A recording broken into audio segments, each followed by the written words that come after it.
जी अस्सलाम वालेकुम, क्या हाल है? आप सब लोग खैरियत से हैं जनाब। कल प्राइम मिनिस्टर साहब ने फरमाया कौम से खिताब करते हुए कि कशकोल तोड़ देना चाहिए। अब सवाल यह है कि प्राइम मिनिस्टर साहब क्या ये पहली मरतबा कह रहे हैं? नहीं, प्राइम मिनिस्टर साहब मुसलसल ये कह रहे हैं कि कशकोल की कोई गुंजाइश नहीं है। बल्कि मियां नवाज शरीफ साहब भी बार बार ये कह रहे थे। मैंने उनका कोई 35 साल पुराना बयान भी देखा जो अखबार में छपा था, जिसमें उन्होंने कहा कि कशकोल तोड़ देना चाहिए। लेकिन सवाल ये कि 35 साल में कशकोल टूटा क्यों नहीं है, ये हम आपको आज के व्लॉग में बताएंगे।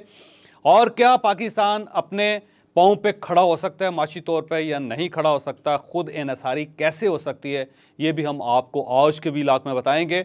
और मियां नवाज शरीफ और मियां शहबाज शरीफ और उसके बाद आसिफ अली जरदारी साहब पूरी कोशिश करने के बावजूद भी अपना कशकोल क्यों नहीं तोड़ सके, ये भी हम आपको आज के व्लॉग में बताएंगे।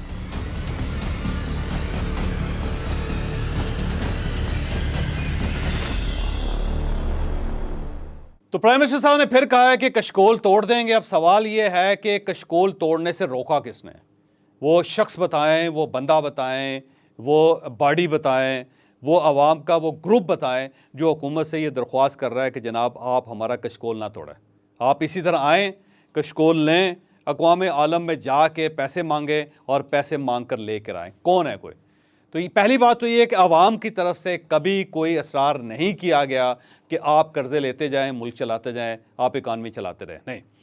और दूसरा ये है कि अगर कशकोल नहीं टूटा तो फिर इसकी तमाम तर जिम्मेदारी हुकूमतों पर आयद होती है। वो हुकूमतें जनरल परवेज़ मुशर्रफ की हों, वो हुकूमतें पाकिस्तान पीपल्स पार्टी की हों, वो हुकूमतें पाकिस्तान मुस्लिम लीग नून की हों, या फिर वो हुकूमत PTI की हो।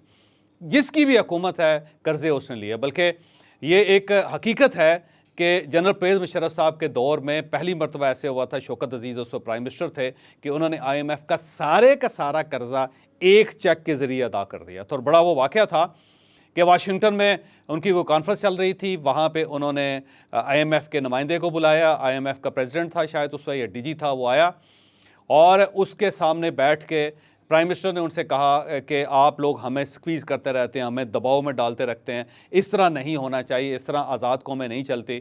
तो उसने मुंह से उससे निकल गया कि फिर आप हमारा कर्ज़ा वापस कर दें, फिर आप हमसे कर्ज़ा क्यों लेते हैं? और फौरी तौर पर शौकत अजीज़ ने चेक निकाल के उसने कहा, ले जनाब ये आपका कर्ज़ा है। तो उसने कहा, जी मैं फौरी तौर पे चेक तो नहीं ले सकता, हमारा तो प्रोसीजर है। उसने कहा नहीं, आपने अभी बात की है तो ये चेक उठाएं और उसके बाद हमारा कर्जा ख़त्म हो गया। और वाकई ऐसा हुआ। और ये एक ऐसा सरप्राइज़ एलिमेंट था IMF के लिए भी कि वो चेक तैयार करके हुकूमत पाकिस्तान आई थी, प्राइम मिनिस्टर आया था और उसने चेक जो है वो टेबल पर रखा। उसने कहा लें, उठाएं और जाएँ। तो जनरल परवेज़ मुशर्रफ के दौर में, शौकत अजीज़ के दौर में एक मरतबा ऐसा वाक़या हुआ कि जिसमें IMF के सारे कर्जे अदा कर दिए गए। दूसरा वाक़या मियां नवाज शरीफ के दौर में हुआ 2016 में, कि 2016 में भी इसहाक डार ने जैसे तैसे करके वो सारा पैकेज मुकम्मल करके सारा कर्जा उतार दिया था। लेकिन उसके बाद फिर क्या हुआ कि जब इमरान खान की हुकूमत आई तो फिर हमें कर्जा लेना पड़ गया। और अगर हम पीछे जाएं कि जब शौकत अजीज़ की गवर्नमेंट ख़त्म हुई तो उसके बाद भी फिर पाकिस्तान पीपल्स पार्टी को दोबारा IMF के पास जाना पड़ा। तो अगर ये IMF के पास जा रहे हैं, अगर ये अक़वाम आलम से इमदाद मांग रहे हैं, अगर ये कशकोल लेके फिर रहे हैं, तो मेरा ख्याल है इसमें जिम्मेदारी हुकूमतों के ऊपर आयद होती है। अगर मियां शहबाज शरीफ और मियां नवाज शरीफ और आसिफ अली जरदारी और बिलावल भुट्टो, ये सब लोगों के नाम ले रहा हूँ, अगर ये वाकई कशकोल तोड़ना चाहते हैं तो फिर ये उस शख्स को तलाश करें कि जिसने आना है, जैसे आके कशकोल तोड़ना है। क्योंकि इनके बस की बात बहरहाल ये नहीं लगती। क्योंकि अगर ये तोड़ सकते तो अब तक ये टूट गया होता। लेकिन ये कशकोल कितना सख्त जान है, कितना मजबूत है कि 35 साल में इन सब लोगों के एफर्ट के बावजूद वो टूट नहीं सका। तो फिर इसका जिम्मेदार कौन है? आप खुद जिम्मेदार हैं। मैं यहाँ पे एक और इंकशाफ भी करता चलूँ कि जब मियां नवाज शरीफ की हुकूमत गई और उसके बाद शायद खाकान अब्बासी साहब की गवर्नमेंट आई थी, और उस वक्त यही इसहाक डार साहब उस वक्त वज़ीर ख़जाना थे, क्योंकि अभी ये बाहर नहीं गए थे। उस वक्त प्राइम मिनिस्टर हाउस के अंदर एक मीटिंग हुई थी और उस मीटिंग में जनाब बाजवा ने पूछा था सब लोगों से कि मुझे ये बताएं कि जो आपने कर्ज़े लिए हैं, क्या हमारा मुल्क इतने कर्ज़े सस्टेन कर सकेगा और आने वाले 5-10 सालों में हम ये कर्ज़े अदा करने के काबिल होंगे या नहीं होंगे? तो उस पर पिन ड्रॉप साइलेंस होगी वहाँ पे। फिर उन्होंने फवाद साहब से पूछा, जो प्रिंसिपल सेक्रेटरी थे, कि फवाद साहब आप बताइए, क्या हुकूमत पाकिस्तान की इतनी पसली है कि वो ये कर्ज़े अदा कर सके? तो फवाद ने कहा कि नहीं, हम वाकई कर्ज़े नहीं अदा कर सकेंगे, क्योंकि हमारा जो टोटल GDP है उसका 85% के करीब कर्ज़े पहुंच चुके हैं और इनको अदा करना इतना आसान काम नहीं होगा और हम कंप्रोमाइज़ हो जाएंगे। तो उस वक्त फिर उन्होंने जनाब बाजवा ने पूछा था गवर्नमेंट से, वज़ीर-ए-आज़म से, फिर वज़ीर ख़जाना से कि जनाब इसका ज़िम्मेदार कौन है, तो उसकी उन दोनों की तरफ से कोई जवाब नहीं आया था। तो ये जो मियां नवाज शरीफ साहब की जो पुरानी हुकूमत गई है, उसमें एक वजह यह भी बनी थी कि कर्ज़े इतने ज़्यादा ले लिए गए थे कि आने वाले दौर में हुकूमत पाकिस्तान या रियासत पाकिस्तान सस्टेन नहीं कर सकती थी। तो अब जब इमरान खान साहब की हुकूमत आई तो आपको याद होगा कि उन्होंने बताया था कि कितने ज़्यादा कर्ज़े जो हैं मियां नवाज शरीफ साहब छोड़ के गए थे। $30 बिलियन जो थे, बल्कि 30,000 अरब रुपये का जिक्र करते थे कि 30,000 अरब रुपये के कर्ज़े हुकूमत पाकिस्तान ने देने हैं। गो इमरान खान साहब जो खुद ये कहते थे कि मैं IMF से इमदाद लेने के बजाय ख़ुदकुशी करना ज़्यादा मुनासिब समझूंगा, वो खुद फिर उसी पैटर्न पे चले गए और उन्होंने पिछला रिकॉर्ड भी तोड़ दिया। और जब वो कर्ज़े छोड़ के गए तो अब पाकिस्तान कर्ज़ों की अंदर दफन हुआ है।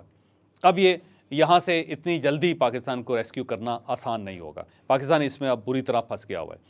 तो मेरा ख्याल ये है कि ये जो माजी की गलतियाँ हैं और इस वजह से ये कशकोल बना है, और फिर इस कशकोल को जानबूझ के तोड़ा नहीं जाता। सिर्फ नारे लगाए जाते हैं, लेकिन जहाँ पे कुछ मायर्स लेने होते हैं हुकूमत वो नहीं लेते।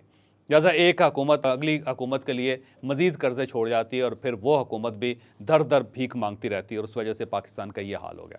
अगर गवर्नमेंट्स या रियासत पाकिस्तान वाकई ही कशकोल तोड़ना चाहती है तो फिर कुछ मेरी तजावीज़ हैं। अगर हुकूमत पाकिस्तान उसके ऊपर अमल कर ले तो फिर बड़ी आसानी से कशकोल तोड़ा जा सकता है। जो पहली तजवीज़ है वो ये है कि आज से कर्ज़े लेना बंद कर दें। आप ये फ़ैसला कर लें कि ये जो पैकेज है IMF का, ये आखिरी पैकेज है। अब हमने खुद इंसारी की तरफ जाना है। हमने किसी कौम से, किसी फोरम से कर्ज़ा नहीं लेना। जब आप ये फ़ैसला कर लेंगे तो उसके बाद आपके लिए रास्ता हो सकता है शुरू में मुश्किल हो, लेकिन फिर रास्ता आसान हो जाएगा। ये जो आप हर बार इकॉनमी अपनी कर्ज़ों से चलाते हैं तो उससे ये मुल्क नहीं चल सकेगा। दूसरा, नए प्रोजेक्ट्स बनाना बंद कर दो सर। ये जो नए नए हम प्रोजेक्ट्स बना देते हैं उस पर खरबों रुपए हमारे खर्च हो जाते हैं, और जो पुराने प्रोजेक्ट होते हैं वो मुकम्मल नहीं होते। हुकूमत को चाहिए कि एक लिस्ट बनवाए जिसमें वो ये देखे कि कौन कौन से प्रोजेक्ट उसने किस वक्त से स्टार्ट किए थे और आज तक वो मुकम्मल नहीं हो सके, या अगर वो मुकम्मल हो गए हैं तो वो जो उससे अहदाफ थे वो नहीं दे रहे। जो हमारी तवक्को थी कि वो उससे पूरी होगी, वो तवक्को पूरी नहीं हो रही। मसलन अगर आपने नीलम झेलम बनाया और आपको तवक्को थी कि वो 1000 मेगावाट या 1500 मेगावाट देगा, तो सवाल ये है कि क्या वो 1000 मेगावाट दे रहा है? और अगर वो नहीं दे रहा तो फिर वो एक रॉन्ग प्रोजेक्ट था जिस पे खरबों रुपए हमने ज़ाया कर दिए। तो अब हमने सबसे पहले नीलम झेलम को उस काबिल बनाना है कि वो वाकई 1000 मेगावाट जो है वो दे सके, और उससे अगर कैपेसिटी कम है तो फिर उस कैपेसिटी को इन्हांस करना है। तो इसी तरह जो हम बहुत सारी इमारतें बना देते हैं इदारों की, फिर उसके बाद पता चलता है कि इमारतें खाली पड़ी हुई हैं, उनके दरवाजे भी कोई उखाड़ के ले गया, उनकी टाइलें भी किसी ने तोड़ दी हैं। तो ये जो इमारतें हैं फौरी तौर पे हुकूमत उसकी फहरिस्तें बना के उनको उन अदारों के हवाले करे जो उसको चला सकते हैं। और अगर हुकूमत की इमारतें हुकूमती अदारे नहीं चला सकते तो उसे प्राइवेटाइज़ कर दें, उसे लोगों के हवाले कर दें। और अगर मुफ्त भी जाती हैं इमारतें तो मुफ्त भी दे दें लोगों को या कंपनीज़ को, क्योंकि वो फिर इनको चला लेंगी। वैसे ये पड़ी पड़ी मज़ीद बर्बाद हो जाएंगी और उसके साथ साथ इनके अखराजात भी बढ़ते चले जाएंगे। तो बजाय इसके कि आप अखराजात देते रहें, वो अगर मुफ्त भी दी जाती हैं तो किसी को मुफ्त दे के उनसे जान छुड़वाएं, ताकि ये जो रोज़ाना अखराजात हैं ये तो ख़त्म हो। इसके अलावा ब्यूरोक्रेसी का जो सिस्टम है उसको आसान करें। आज आप प्राइम मिनिस्टर साहब भी यकीन करें कि कुछ चीज़ पूछ लें तो प्रोसीजर इतना लंबा है कि हुकूमत ख़त्म हो जाएगी, लेकिन वो प्रोसीजर मुकम्मल नहीं होगा। मुझे हुकूमत पाकिस्तान ने पिछले साल 17 इम्तियाज़ से नवाजा था, और उसके बाद मुझे एक ख़त आया, वो बड़ा दिलचस्प था कि जनाब अब आप आए हैं तो अब आपका TADA बनता है, तो अब आप अपना TADA हमने आपको चेक देना है, तो आप मेहरबानी करके आप अपना एड्रेस भिजवा दें ताकि आपको चेक भेजा जा सके, और फिर उसके बाद रिसीविंग के लिए। और मैंने जब एड्रेस भेजा तो उसके बाद मुझे लेटर आया, और लेटर के साथ एक चेक लगा हुआ था। चेक था 500 रुपये का। तो अब वो 500 रुपये के लिए जो प्रोसीजर है वो देख लें कि आपने बाकायदा दफ्तर बनाया हुआ है, दफ्तर के अंदर लोग बैठे हुए हैं, पहले एक लेटर टाइप किया जाता है, फिर उस लेटर को डॉक के ज़रिए भिजवाया जाता है, फिर उसके बाद उस लेटर का जवाब आता है, फिर उसका जवाब लिखा जाता है, और जवाब लिखने के बाद फिर आप 500 रुपये का एक चेक भिजवा देते हैं। तो ये जो प्रोसेस है वो 4-5 हज़ार रुपये का है, और जो चेक है वो 500 रुपये का है। तो इस सारे प्रोसेस की ज़रूरत क्या है? अगर आप इस तरह कौम का खर्चा करेंगे, इस तरह वक्त ज़ाया करेंगे, इस तरह अखराजात करेंगे, तो फिर ये कौम कर्ज़ों से कैसे निकल सकेगी? कशकोल किस तरह टूट सकेगा? तो ये कशकोल इस तरह नहीं टूटेगा। आपको चाहिए कि आप ब्यूरोक्रेसी का सिस्टम ईजी करें और जो भी फाइल बने उस फाइल के अंदर काम स्टार्ट करने की डेट हो, उसके साथ साथ काम मुकम्मल करने की तारीख भी हो कि फ़लाँ तारीख को ये फ़ाइल क्लोज़ करनी है। और अगर उस तारीख को वो फ़ाइल क्लोज़ नहीं होती तो फिर आपको चाहिए कि आप एहतसाब करें, उससे पूछें उस बंदे से कि जनाब इसकी जो तकमील की तारीख थी ये फ़ाइल उससे ऊपर क्यों गई, तब जाके काम चलेगा। अगर ये फ़ाइलें इस तरह रोटेट करती रहेंगी, एक हाथ से दूसरे हाथ में चलती रहेंगी और काम मुकम्मल नहीं होगा तो फिर पाकिस्तान किसी तरफ नहीं जा सकेगा। सेम इसी तरह मेरी रिक्वेस्ट है कि आप सादगी इख्तियार करें। सर हुकूमत के अंदर सादगी नज़र नहीं आती। आप गाड़ियाँ देख लें, 90,000 गाड़ियाँ वफाकी गवर्नमेंट के पास है। इतनी ज़्यादा गाड़ियों की क्या गुंजाइश है पाकिस्तान के अंदर? अगर आपने गाड़ियाँ देनी है तो जो शख्स गाड़ी के लिए एलिजिबल होता है, हुकूमत पाकिस्तान उसको गाड़ी ख़रीद के उसको दे दे और उसकी तनख्वाह में से थोड़े पैसे काट ले। बेशक उसमें से 10,000 काट ले, 15,000 का काट ले, 50,000 काट ले और उसके बाद उसे कहे कि गाड़ी आपकी है, जहाँ जाना है आप अपनी गाड़ी साथ ले जाएं, लेकिन आपकी किस्त कटती रहेगी। उसके दो फ़ायदे होंगे, एक तो गाड़ी की मेंटेनेंस का मसला ख़त्म होगा, दूसरा वो जो अफसर है हर जगह पे जाता है तो नई गाड़ी का बंदोबस्त उसके लिए किया जाता है, वो ख़त्म हो जाएगा। और तीसरा ये है कि जब उसकी अपनी गाड़ी होगी तो वो उसकी हिफाजत करेगा, मेंटेनेंस का खर्चा कम होगा। हुकूमत पाकिस्तान जो हर अफसर को हर जगह पे गाड़ी फराम कर देती है, बल्कि 4-4, 5-5, 6-6 गाड़ी फराम कर देती है, तो उससे भी पाकिस्तान का बहुत हर्ज हो रहा है, बहुत नुकसान हो रहा है।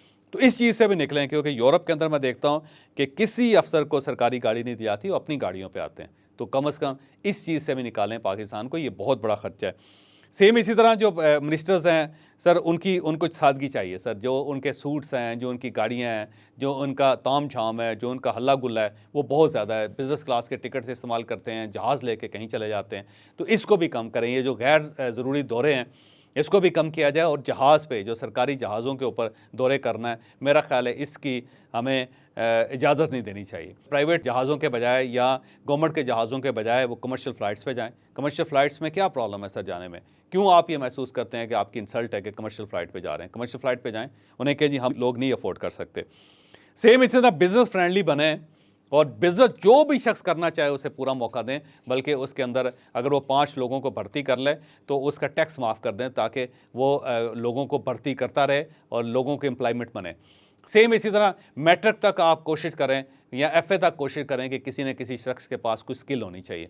बगैर स्किल के ये जो हम करोड़ों लोगों को पाकिस्तान की गलियों में फरा रहे हैं, उससे भी पाकिस्तान का बहुत हर्ज हो रहा है। फिर जो ही शख्स है, एक लड़का 18 साल की उम्र का हो तो उसका एनटीएन नंबर जारी कर दिया जाए, नेशनल टैक्स नंबर उसका जारी कर दिया जाए और उसे कहा जाए कि बेटा काम कर, अब बाप से पैसे नहीं लेना है और हर महीने उससे कुछ ना कुछ टैक्स लें, ख्वाह 10 रुपये लें, 50 रुपये लें, 200 लें, लेकिन उससे टैक्स लें ताकि उसको टैक्स की आदत पड़े और साथ साथ उसे पता चले कि अब मुझे काम करना पड़ेगा। इसी तरह आप लोगों को, जॉब देने वालों को टैक्स की रिलैक्सेशन दें कि अगर किसी के पास 5 बंदे हैं, 6 बंदे हैं, 10 बंदे हैं, तो आप सिर्फ उन लोगों को देखेंगे क्या ये वक्त पे तनख्वाह दे रहा है या नहीं दे रहा, और जो हुकूमत पाकिस्तान की रूल्स एंड रेगुलेशन उसके मुताबिक तनख्वाहें दी जा रही हैं नहीं दी जा रही, तो फिर अगर वो दी जा रही हैं तो उसे टैक्स में रिलैक्सेशन दे दें और वो लोग जो उसके पास काम कर रहे हैं उन लोगों की हौसला अफजाई की जाए कि बहुत अच्छी बात है, आप बेशक टैक्स ना दें या आप सिर्फ 10 रुपये टैक्स दे दें या 100 रुपये टैक्स दे दें, लेकिन आप अच्छा कर रहे हैं कि आप जॉब कर रहे हैं। इससे भी लोगों के अंदर काम करने का रुझान बढ़ेगा। और इसके साथ साथ ये जो नुमाइश है, अननेसेसरी नुमाइश है, शादियों के ऊपर जो पैसा खर्च कर दिया जाता है, सालगिरहों पर जो पैसा खर्च कर दिया जाता है, जो बड़ा बड़ा जहेज़ दे दिया जाता है, इस पर पाबंदी होनी चाहिए ताकि सादगी इख्तियार हो हर लेवल पे। जब मुल्क के अंदर सादगी होगी तो उसका फ़ायदा ये होगा कि कल्चर सा सादगी का डेवलप हो जाएगा। लेकिन अगर आप कुछ लोगों को इजाज़त दे देंगे कि वो जितना ढोल ढमक्का करना चाहते हैं वो करते रहें और बाकी लोग चुप करके बैठें, तो फिर उससे सादगी इख्तियार नहीं होगी। और अगर कोई आदमी अपनी बच्ची को जहेज़ देना चाहता है या मर्द को जहेज़ लेना चाहता है तो उसे कहें कि उस जहेज़ के बराबर जो पैसे हैं या उसमें से जो चौथाई पैसे हैं उतने वो ईदी फाउंडेशन को दे दें, ताकि उससे जो फाउंडेशंस हैं वो भी चलती रहें। इसके साथ साथ सरकारी जहाज़ों के इस्तेमाल पर पाबंदी होनी चाहिए। बहुत ज़्यादा खर्चा पाकिस्तान के अंदर सरकारी जहाज़ों पर कर दिया जाता है और ये जो हमारे इदारे हैं हुकूमत के, मुख्तलिफ हुकूमत है, फिर अदलिया है, फिर ब्यूरोक्रेसी है, फिर फ़ौज है, इसके अंदर कोऑर्डिनेशन नहीं है। हुकूमत एक इनिशिएटिव लेती है, सुप्रीम कोर्ट ऑफ पाकिस्तान उसको रोक देती है, फिर जो ब्यूरोक्रेसी के पास ये चला जाता है मामला तो ब्यूरोक्रेसी उसको बहुत स्लो डाउन कर देती है और बाज़ औक़ात पता ये चलता है कि फ़ौज पाकिस्तान रास्ते में आ गई जिसकी वजह से सारी चीज़ें रुक गई। तो इनके अंदर जो कोऑर्डिनेशन है वो ज़रूर होनी चाहिए। और उसके लिए बेस्ट तरीका ये है कि आप ये जो आप सिक्योरिटी कमेटी आपने बनाई हुई है, उस सिक्योरिटी कमेटी में आप चीफ जस्टिस ऑफ पाकिस्तान को भी शामिल कर लें, उसमें ब्यूरोक्रेसी को भी शामिल कर लें, उसमें अफवाज पाकिस्तान पहले से है। और सारे प्रोजेक्ट जो भी आपने मेगा प्रोजेक्ट्स करने 1 करोड़ रुपए से ज़्यादा के, वो सारे के सारे उस कमेटी में लेके जाएँ। और उस कमेटी में जब अप्रूवल हो जाए तो फिर सुप्रीम कोर्ट ऑफ पाकिस्तान हो या लोअर अदलिया, वो उसके खिलाफ स्टे जारी ना करे, क्योंकि स्टे जारी होने की वजह से प्रोजेक्ट महंगे हो जाते हैं और उससे फिर हौसला शिकनी भी होती है। तो इस टाइप के कुछ मेजर्स लिए जाएंगे, तभी यकीन करेंगे पाकिस्तान कशकोल से बाहर निकल सकेगा, फिर ही पाकिस्तान माशी तौर पे आज़ाद हो सकेगा। लेकिन अगर हम इसी तरह सिर्फ कशकोल तोड़ने का वादा करते रहे, कशकोल तोड़ने का ऐलान करते रहे, तो यकीन करें कि ना हम कशकोल से बाहर निकलेंगे और ना ये कशकोल टूटेगा, क्योंकि इस कशकोल को तोड़ने के लिए विल की ज़रूरत है। सिर्फ नारे लगाने, दावे करने, सिर्फ तकरीरें करने से ये मसला हल नहीं होगा। तो वो विल पैदा करें और कुछ ना कुछ अकल का मुजाहरा करें। अकल का मुजाहरा करेंगे, सिस्टम को बेहतर बनाएंगे, तभी पाकिस्तान चल सकेगा, वरना अगले 75 साल भी हम इसी तरह कशकोल के अंदर ज़िंदगी गुजारेंगे।